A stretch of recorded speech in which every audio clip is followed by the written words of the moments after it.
Hello, everybody. Welcome to today's webinar presentation. I want to thank you for taking some time out of your day to join us today, whether you are sitting here with us live or watching this at a later time. We know your time is important, so I want to thank you.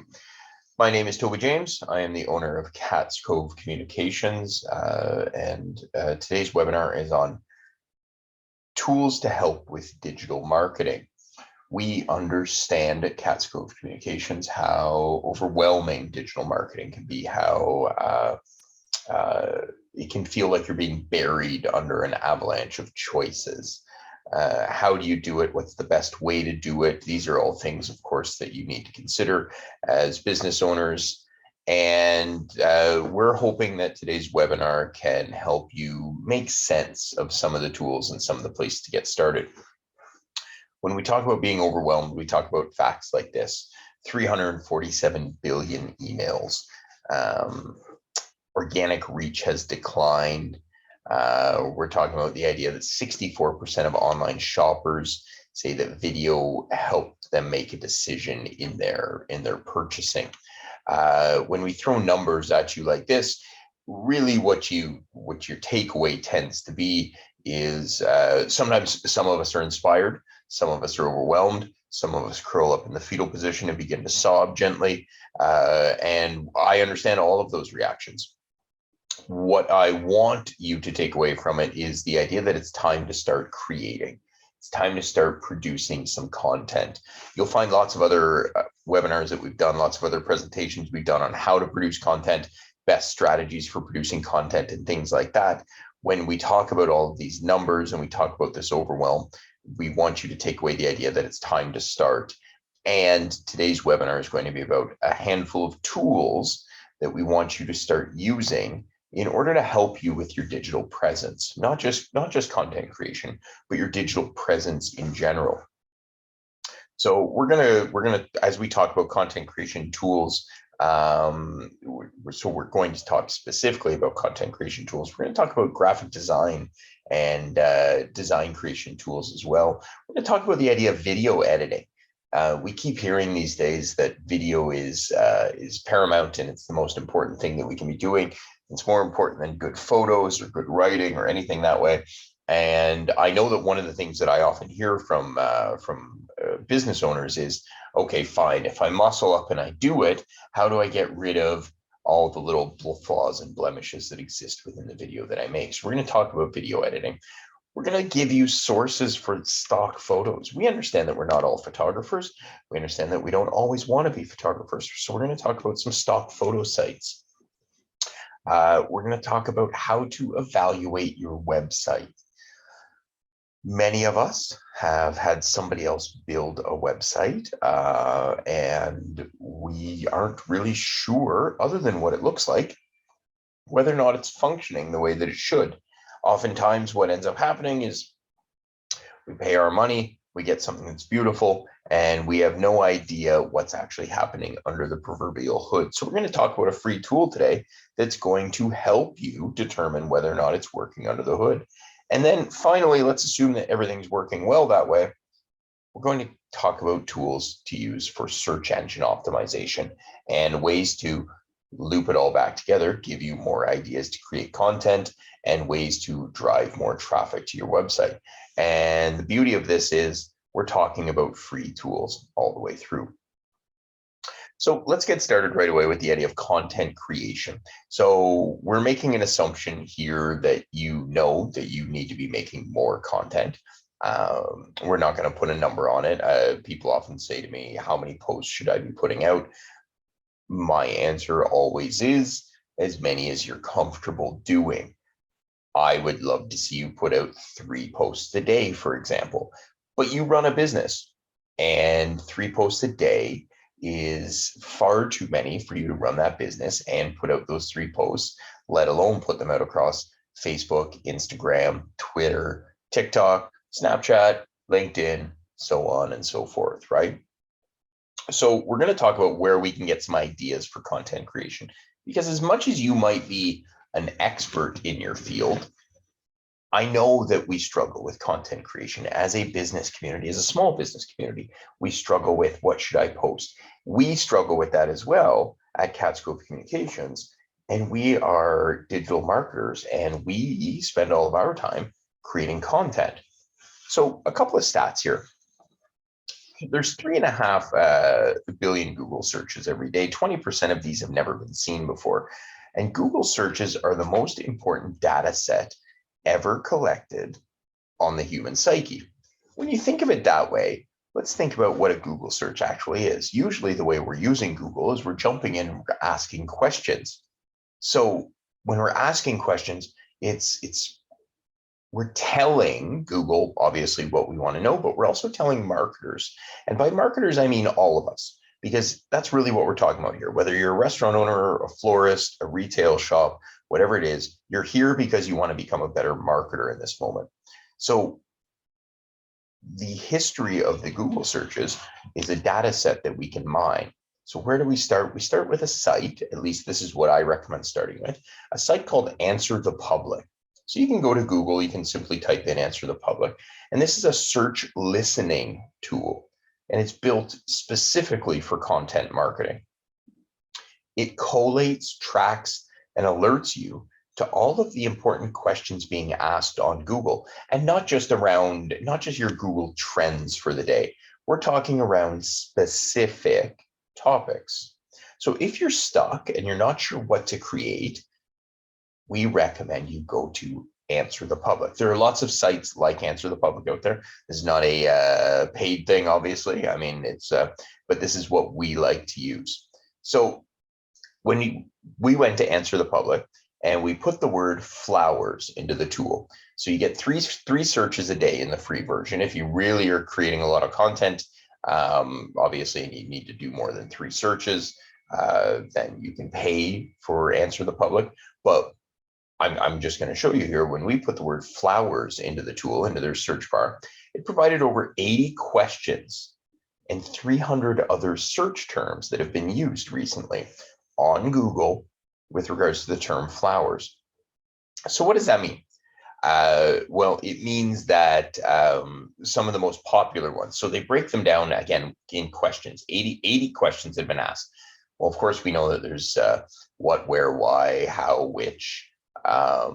These are the questions that could be asked. And so they start showing us that one of the most popular questions that the public is asking us: are flowers poisonous to cats? Can flowers give you a headache? What flowers can I plant now? Flowers who like sun. So let's say you're a florist. I have given you 4 pieces of content immediately. Because if somebody's asking the idea of, are flowers poisonous to cats, regardless of where this individual is located or why they're searching for it, you can rest assured that other people will find this interesting as well. Can flowers give you a headache? What flowers can I plant now is an amazing question. So if you're in the middle of winter and people are asking, what flowers can I plant now? You as a florist can be answering this with, well, this is what you could start inside with the intention of planting outside later at this time. Flowers who like sun. I know for myself, the garden I have at my home is a very, very sunny spot. So I can only plant flowers there that like sun. This is, believe it or not, probably a search term that I specifically have used within the past year or so. This is what Answer the Public can do for you. If I type in content creation, I see things like, is content creation marketing? Is content creation important? What's the best way to do content creation? This is what Answer the Public is telling me people are searching for. So as a result, when I'm creating content around content creation, that's why we create a webinar on how to make more content, specifically off of tools like Answer the Public. It's an incredible, incredible resource for you. 3 searches a day is a ton. If you get 80 questions, you can download them into an Excel sheet. You can just go through and write down your favorites or the most popular ones there, because they organize them that way for you. 3 searches a day as a free version is a ton for those of us seeking to make more content. So Answer the Public is my first recommendation. Now let's assume that, okay, we've got our big list, we've scribbled everything out, whether we're a whiteboard person or it's just written down in our notebook. Maybe we just have great memory. We've got all the things that we want to create, and we know how we're going to create it. But I'm not a graphic designer, and I'm guessing neither are you. The good news is there's a tool called Canva. Some of you may be familiar with it, some of you may not. Canva is a graphic design tool. Again, like many things, there's a free and a paid version that allows you to create social media posts. They're templated this way, okay? Posters, infographics, social media posts, banners, presentations, cards, resumes, brochures, business card, videos. It's almost a you name it, and they create it at Canva. This is something that I admittedly assume that a lot of people know about until I run across people constantly who don't know about Canva. And they are fascinated to find out that within Canva, you have Instagram posts, Facebook posts, not just social media posts. They have them specifically templated for the sizes and for the platform that you are going to post on. You can literally pick stuff based on the platform. Heck, you can even post from Canva to your Facebook and Instagram feed, so you can create there. Now, that's all well and good, but it doesn't do you any good if you don't have access to the images and the stuff that you want. So the beauty of Canva, though, is that it's drag and drop. There is not necessarily an artistic element that you are required to do. You have access to photos, images, fonts, themes. You have access to all of these things already. So if you have an idea, and again, we're going to go back to flowers as the example. So if you have an idea and you want it to be flowers, what flowers can I plant in the sun, or should I plant in the sun?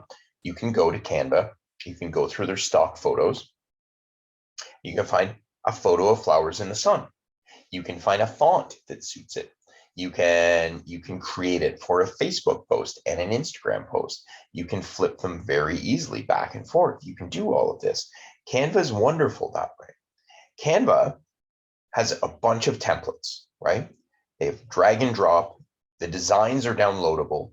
Fonts, color schemes, stickers, all those things. If it's you and a team and you want a second set of eyes on it, you can share and collaborate with somebody else on your team. They even have a design school for new users. So if you're really, really unsure of how to get started, you can take advantage of their design school. Now, there are some cons. There's cons with everything, right? You can't resize the templates. Some of the templates will actually print an undesirable size. You can't get access to all the images and elements with a free account, which makes sense. And you can't bring in data from other applications. But Canva is the best place to get started that way. However, before you get started, I want you to think about a handful of things. So before you start creating, because remember, we're talking about they have all these templates, and they have templates specific for certain platforms. So before you get started, I need you to think about the purpose. What is it you're making? Is this an infographic? Is it a poster? Is it a social media post? Is it an assignment? Is it for something personal? What are we doing? What's the point of what I'm creating here? So it's think about your audience. Think about who you're creating it for as well. Okay, what message are you creating, and what are you going to use to communicate it? So if you think about your audience, then it might be that you're creating for social media, and you want to think about some stuff like, well, what does the audience already know about this topic? Do they know everything about it? Do I make an assumption? Do I assume that, they don't know anything about, again, we'll use the idea of what flowers do you plant in the sun. What is the audience interested in? Well, obviously, if they're following me as a florist, as a floral boutique shop, perhaps, they're interested in that stuff. Is there a specific vocabulary? What language should I be using with them while I communicate these ideas to them? And ultimately, what I really want you to think about with regards to audience is what the audience wants. I need you to think about what the audience wants, and I need you to think about whether what you're creating is going to provide that. And it might seem overly simplistic to think about it that way, but oftentimes when we're communicating and we're creating tools and creating elements like this, what we do, unfortunately, is we create for us, for the creator. We communicate what we want to communicate and not necessarily what the audience wants. So again, if you go back to the purpose, you're answering that question that you got from Answer the Public in this case. So we're going to make a plan, right? Design's about color, graphics, and text. So I want you to think about any branding that you may have had done for your business, any color combinations and fonts. If you did get a brand guide done by somebody and you paid good money for that, please, please, please understand what it is. Understand that you can use it that way. It's just a plan. It can change as you create it, but ultimately you need to sit down and think about what's that plan. What font am I using? What are my colors? If they're not in Canva perfectly, what's the closest I can get to them? That kind of thing, right? So start exploring Canva then. So you've got your plan, start exploring it, or a different tool. Let's be honest, right? I mean, you may have something else you're using, might not be Canva, that's fine. Take some time to see what graphics are available in the free version and determine if you need to find different images or graphics outside the library that's in Canva. I can help you with that as well, because we're going to talk about where to find other photos and other things like that in a bit. Obviously, we're going to start creating. Make sure you've got the proper dimensions. You can't resize that project in the free version of Canva. So if you're going to start creating for an 8x10 poster, understand that you can't just bump it up to 11x17 at the end necessarily. And then you're going to share it. So Canva allows you to export in PDFs, PNGs, JPEGs, no watermarks, nothing like that, completely free. It's a wonderful, wonderful place to get started. But those are the things I want you to think about in Canva before you get started. Now, if Canva is not what we're talking about right now, we're not talking about creating graphics for social media. Maybe we're talking about video. And video is, of course, video is paramount at this point. But if you can get over the nerves and you recorded it, whether it's you or something else, what do you do with it once it's done, right? I mean, how do you edit it? If you set up the camera on the tripod and you didn't set the timer properly, there's a part of it where you're running to and from the camera. What do we do around this, right? So I'm gonna show you a tool here in a moment that I suggest that you use, and it's one that you can use from your phone. It's wonderful that way. If you're not sure about video, that's why I've got these stats here on this slide. A video thumbnail in search can double your search results. It can really, really increase your reach. Video is just going to increase your traffic. And studies have shown that 64% of online shoppers said that a video helped them make their decision. So we understand video is important. We understand all of this. I think there is a ton of wonderful, wonderful features in Adobe Rush. It is a wonderful opportunity for you to do a ton of editing on your phone. And again, back to what we're talking about, this is not going to break the bank for you as the end user. Adobe Rush is a fantastic app for you to get started with. So I want you to remember that as we go through it. So if we're not going to be doing videos, we talked about the idea of photos and how maybe in Canva or any other place that we might be creating, they might not have all of the photos that you want from a stock photo standpoint. So stock photos, obviously we want a couple of things here, right? We want royalty free and we want professional. We don't want to pay for stock photos. Again, we're not going out to buy photos as much as we can appreciate the talent that comes behind them. But we do, excuse me, but we do need them to be professional. So there's a couple places. So before we get into here, I want you to understand something. Facebook has a library of stock photos. Canva has a library of stock photos. A lot of them are already going to be from a couple of these places, right? So a lot of them are already going to be from the Unsplash or Pexels areas, and that's quite all right. But ultimately, the reason we're talking about Unsplash or Pexels is because we know you either don't like taking photos, you don't want photos taken of yourself, your staff doesn't want to have them taken, you might just be out of ideas, You might not have time. These are all different reasons why we would go to stock photos. And at the end of the day, I 100% get that. But listen, I still want you to do your best to document and take authentic and personalized photos. As consumers, we respond better to that stuff. But if the difference between you creating content and you not creating content is a lack of photos or a lack of time, then let's make sure that you have access to all of these things. And let's make sure you have access to Unsplash and Pexels and other ones. Shutterstock is another one that is a wonderful opportunity and a great place to get some downloaded photos as well, if you're willing to pay. So, and there's a much more significant library within the Shutterstock library as well. But let's get started with Unsplash and Pexels if you're stuck there. So let's make an assumption here. We've done all this, we're creating content, maybe we're posting stuff up on our website, and we're looking at, we're posting on social, and maybe we're posting on social with the intention of driving traffic to our website. All of these are wonderful choices, but really what we need to make sure, again, because we talked about the idea that perhaps somebody else has built your website for you.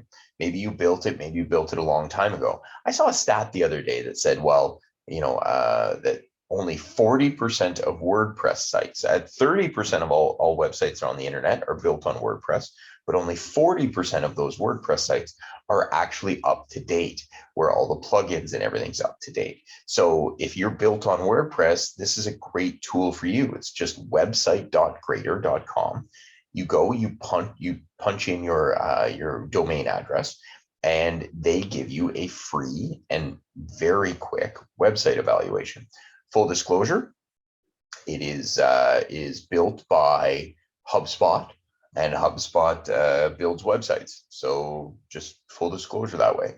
But they're going to go through performance, SEO, mobile, security. So when we're talking about performance, we're talking about, speed, size, page requests, how many pages do you have, image size, things like that. When they talk about SEO, they're going to check your meta descriptions, any content plugins that you have, any of your link text. So at Cat's Cove, for example, they don't love our link text from an SEO standpoint because we have a lot of links that just say click here rather than having proper anchor text in them. And they flag those things for you and they give you an overall grade. Your website is okay, it's good, it could be better, so on and so forth. It's a wonderful way to get a quick diagnostic check under the proverbial hood of your website. So I want you to go to website.grader.com, and I want you to punch your website in. It's going to give you a great indication as to where to get started.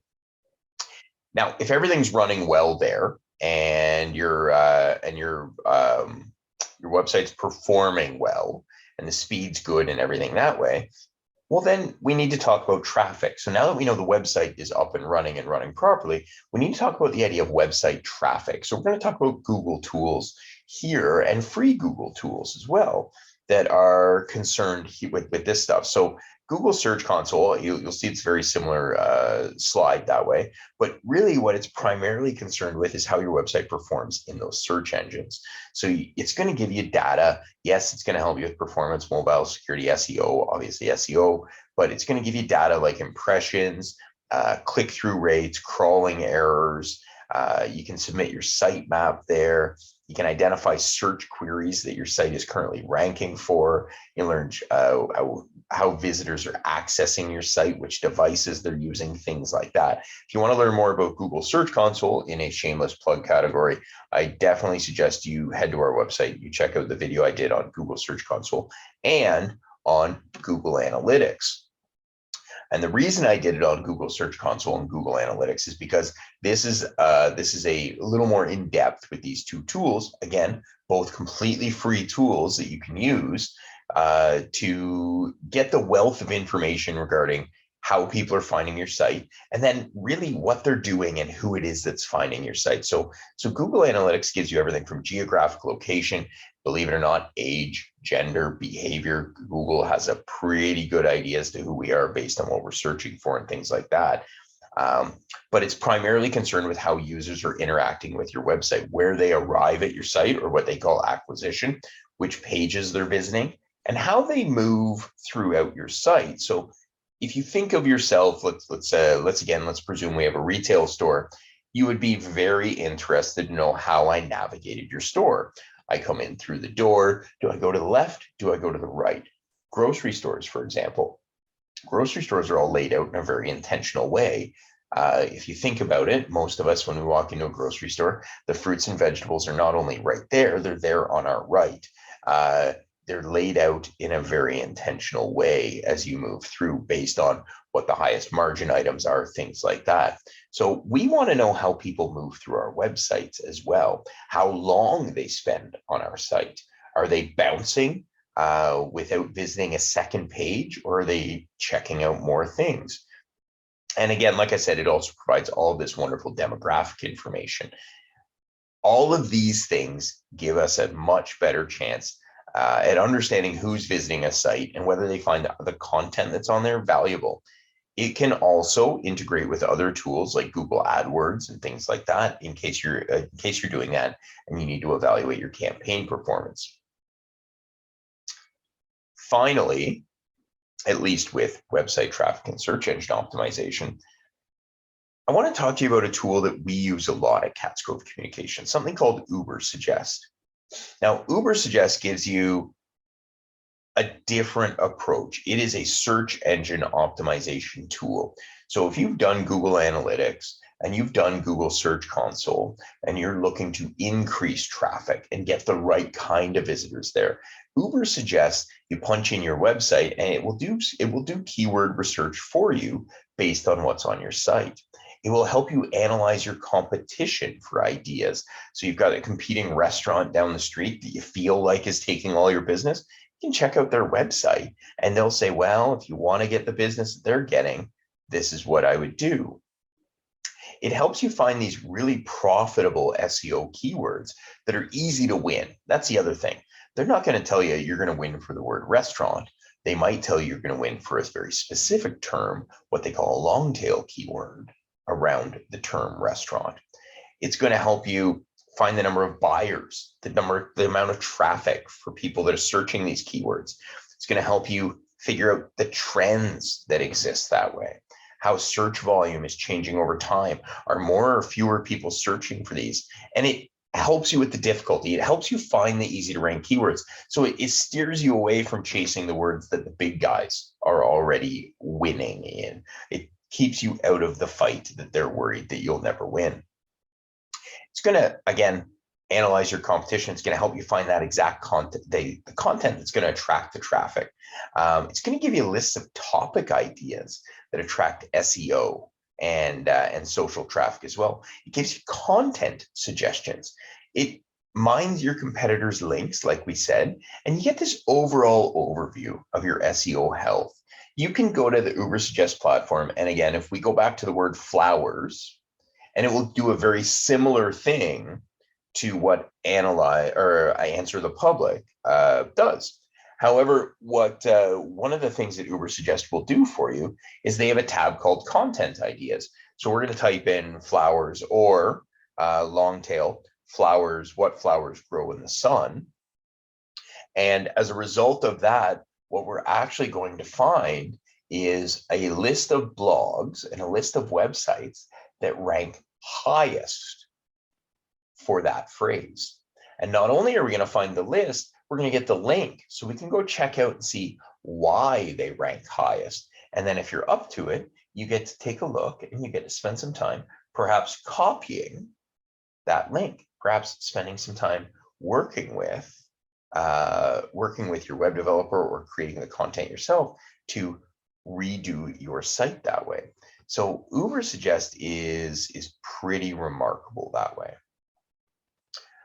Now, we've covered a lot of things. We've done content creation, we've done ideas, we've done stock photos, we've done video editing, we've done a bunch of things. We haven't done email yet.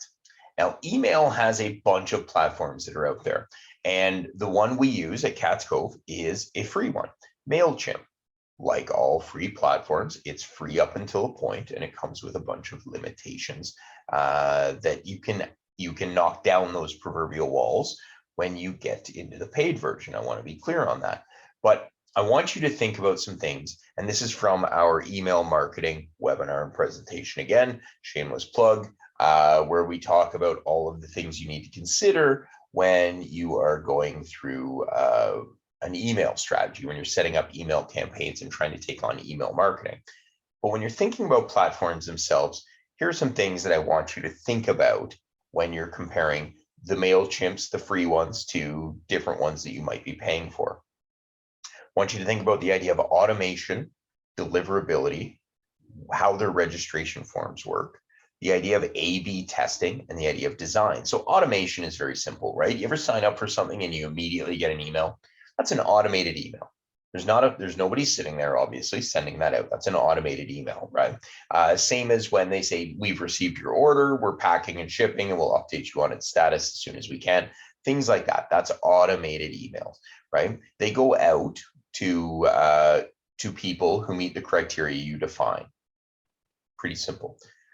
When you think about deliverability with regards to whether it's MailChimp or another platform, you want to make sure that they're doing something, that they have something in place to ensure that your emails are reaching 96 to 99% of the people that are on your list. What does that mean? It means that when you mass email, whether or not it's somebody that's signed up or hasn't signed up, it still can be spam unless it's going through a certain checklist. Very clearly, MailChimp takes care of that for you and ensures that you are in fact going to get everything that you're supposed to get that way, that it's going to be delivered at that 96 to 99% deliverability. MailChimp has registration forms. It's a great way to check people's interest in your offers on your website. So that's wonderful as well. Okay. A/B testing. Anytime you hear me talk about A/B testing, and it could be with regards to Facebook ads, social ads, it could be with regards to emails and things like that. Anytime we talk about A/B testing, we talk about, well, let's try different subject lines. Let's try different things as we go through. MailChimp has the ability for you to send out, let's say you had 1,000 people in your contact list. We're going to send 500 people an email that says, big sale today, and 500 people are going to get one that says February specials, and we're going to see what gets more clicks. So that's what I mean when I say A/B testing. And then, of course, design. What are the templates? What are the customizations? What's that look like with regards to email?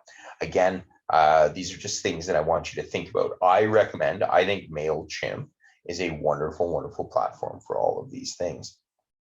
So the success of any email campaign is going to depend on the insights that you provide, right? So you send out that 1,000-person email, and you've got an A/B test running, 500 and 500. The reporting aspect is going to help you make a decision, obviously, on whether A or B was more successful. MailChimp has wonderful reporting that way. MailChimp has integrated tools that will make your email marketing significantly more effective. It actually integrates with lots of other things. So if you use a customer relationship management tool like a HubSpot or something like that, it integrates that way. It integrates with certain invoicing software and things like that. So it's wonderful. Price, it has a free starting point. And it's up to a certain level, but if you're starting with email marketing, right, and that's what we're talking about, then MailChimp is a wonderful one to start with. Ease of use, it is very, very, very simple to use. It's pretty well drag and drop, right? So you think about how much time you're going to dedicate to it, and obviously that's important. But really what we're talking about when we talk about this is it's a very simple one to use. And then I need you to think about support, right? So what's the positive experience for you? How does this work? When you run into a problem, how does it? How do the folks at MailChimp support you? They do a pretty good job. It's not 24/7 by any means. I want to be clear, but their support and their help and their FAQs and everything that way makes it very simple for you to get started with MailChimp. So these are all the things that I want you to think about when you're comparing email platforms. But my recommendation here, as part of like what tools would we recommend you use that are free to get started with, would be MailChimp. So I understand digital marketing, content creation is very overwhelming. If you're getting started, you're looking to ramp up, maybe you've been doing it forever, and it's overwhelming just as a general rule. But I want you to understand, like you can't just make an assumption that there's no possible way to get started. The hill might be steep, but standing at the bottom talking about how steep it is will never get you to the top of that hill.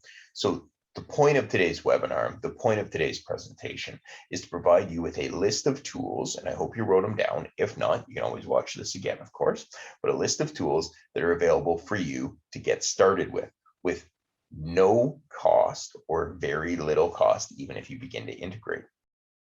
So there's tons of options out there for those of us on a budget, and I hope this has been useful for you. Thank you very much. If you have any questions about any of the tools we talked about, or you want to talk more about them, email address is right there, as is the phone number, 613-812-8846. Give the office a call, and we would love to chat with you. Thanks again for your time. I know how important it is. We'll talk to you soon.